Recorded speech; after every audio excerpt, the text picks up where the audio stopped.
Welcome to brain roots IAS. आज हम study करेंगे the Madurai marvels, an architectural revolution. कभी सोचा है कि एक विशाल साम्राज्य के पतन के बाद क्या होता है? जब सब कुछ बिखर जाता है तो एक नई पहचान आखिर बनती कैसे है? आज हम दक्षिण भारत के नायक शासकों की दुनिया में चलेंगे। जरा सोचिए, आप एक महान विजयनगर साम्राज्य के उत्तराधिकारी हैं। आपकी पूरी पहचान उसी साम्राज्य से जुड़ी है, पर अब आप आजाद हैं। तो अब सवाल यह है कि आप अपनी पहचान कैसे बनाएंगे? क्या आप सिर्फ पुरानी चीजों की नकल करेंगे या फिर कुछ ऐसा बनाएंगे जो पूरी तरह से नया हो? बिल्कुल यही सवाल नायक शासकों के सामने था, और उनका जवाब बिल्कुल साफ और सीधा था, विशालता।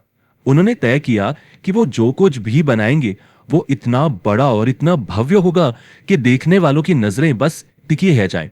यही उनकी वास्तुकला का मूल मंत्र था, द स्टोरी ऑफ स्केल। चलिए इस भव्यता की कहानी में थोड़ा और गहराई से उतरते हैं। तो कहानी शुरू होती है महान विजयनगर साम्राज्य के पतन से। इस पावर वैक्यूम में मदुरै, तंजौर और जिंजी जैसे नए और स्वतंत्र राज्य उभर कर सामने आए। इन राज्यों के शासक थे नायक।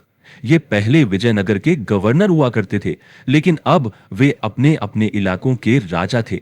और देखिए, एक नए राजा को अपनी ताकत और अपनी हैसियत तो दिखानी ही पड़ती है।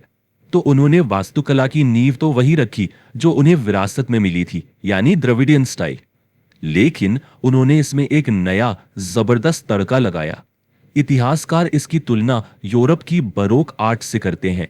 बरोक का मतलब है हर चीज में ड्रामा, बहुत ज्यादा सजावट और भव्यता। ठीक वैसे ही नायक वास्तुकला में भी हर सतह पर नक्काशी है, हर कोने में सजावट है और हर ढांचा पहले से कहीं ज्यादा शानदार है।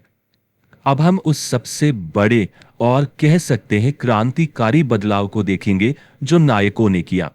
ये इतना बड़ा बदलाव था कि इसने मंदिर बनाने के पूरे विचार को, उसके फंडामेंटल लॉजिक को ही पलट कर रख दिया। और ये स्लाइड इस बदलाव को एकदम साफ साफ दिखाती है।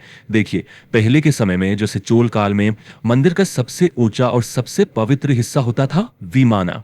The vimana is the tower built directly over the main shrine, जहां मुख्य देवता की मूर्ति होती है। लेकिन नायकों ने क्या किया? उन्होंने इस पूरे फोकस को उलट दिया।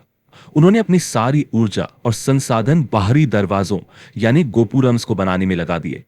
तो एक गोपुरम सिर्फ एक दरवाजा नहीं है, it is a monumental multi storied tower that acts as a giant vertical canvas. इस पर देवी देवताओं और पौराणिक कथाओं की हजारों मूर्तियां होती हैं। नायकों ने जानबूझकर इन गोपुरमों को इतना ऊंचा बनाया कि मुख्य मंदिर यानी विमाना उनके सामने बौना लगने लगे। संदेश बिल्कुल साफ था, इस मंदिर की भव्यता और शक्ति का अनुभव आपको दरवाजे से ही होने लगेगा। यहां एक और दिलचस्प बात है, इन हजारों मूर्तियों को बनाने के लिए कठोर पत्थर का नहीं बल्कि स्टुक्को का इस्तेमाल किया गया। स्टुक्को एक तरह का महीन प्लास्टर होता है। इस मटेरियल ने कारीगरों को यह आजादी दी कि वो ज्यादा बारीक, ज्यादा जीवंत और ज्यादा डिटेल्ड मूर्तियां बना सकें, जो पत्थर में बनाना थोड़ा मुश्किल था। और फिर इन मूर्तियों को चमकीले रंगों से रंगा जाता था, जिससे ये गोपुरम दूर से ही मानो कहानियों की एक रंगीन किताब की तरह दिखते थे। लेकिन ये शान और शौकत सिर्फ बाहर तक ही सीमित नहीं थी। नहीं, भव्यता का ये सफर तो गोपुरम से अंदर घुसने के बाद शुरू होता है। चलिए अब अंदर चलते हैं और देखते हैं कि वहां क्या है। गोपुरम पार करते ही आप आ जाते हैं प्रकरम्स में। These are vast roofed ambulatory passageways और ग्रैंड कॉरिडोर्स। ये सिर्फ चलने के रास्ते नहीं थे, इन्हें तीर्थयात्रियों की भारी भीड़ और भव्य मंदिर के जुलूसों के लिए डिजाइन किया गया था। जरा सोचिए, आप इन गलियारों से गुजर रहे हैं और आपके चारों ओर कहानियां कहते हुए सैकड़ों नक्काशीदार स्तंभ खड़े हैं। 1000, हाँ, ये संख्या याद रखिएगा, क्योंकि ये नायक वास्तुकला की एक और बहुत बड़ी पहचान है। ये है आयरम काल मंडपम, यानी अ हॉल ऑफ 1000 पिलर्स। और हैरान करने वाली बात यह है कि हर स्तंभ अपने आप में एक अकेली मूर्ति है, जिसे एक ही पत्थर से तराशा गया है। इन स्तंभों पर अक्सर एक पौराणिक जीव याली की नक्काशी होती है। A yali is a mythical composite creature, part lion, part elephant and part horse. सच कहूं तो ये एक हॉल कम और मूर्ति कला का एक जंगल ज्यादा लगता है। नायक शासक अकेले नहीं थे, उन्होंने अपने पड़ोसियों यानी दक्कन सल्तनतों से भी बहुत कुछ सीखा। और इस कल्चरल एक्सचेंज ने उनकी वास्तुकला में एक बिल्कुल नया और अनूठा रंग भर दिया। तो उन्होंने एक बहुत ही शानदार फ्यूजन किया। उन्होंने पारंपरिक हिंदू मूर्तिकला को इस्लामी वास्तुकला के एलिमेंट्स, खासतौर पर आर्च यानी मेहराब के साथ मिला दिया। आप उनके मंडपों और हॉलों में सुंदर, नुकीले और पत्तेदार मेहराब देख सकते हैं। ये दो अलग अलग संस्कृतियों का एक खूबसूरत संगम था, जिसने एक नई और विशिष्ट नायक शैली को जन्म दिया।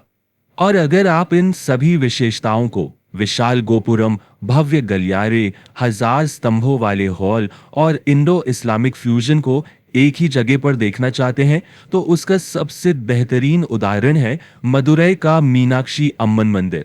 ये नायक वास्तुकला का मास्टरपीस है।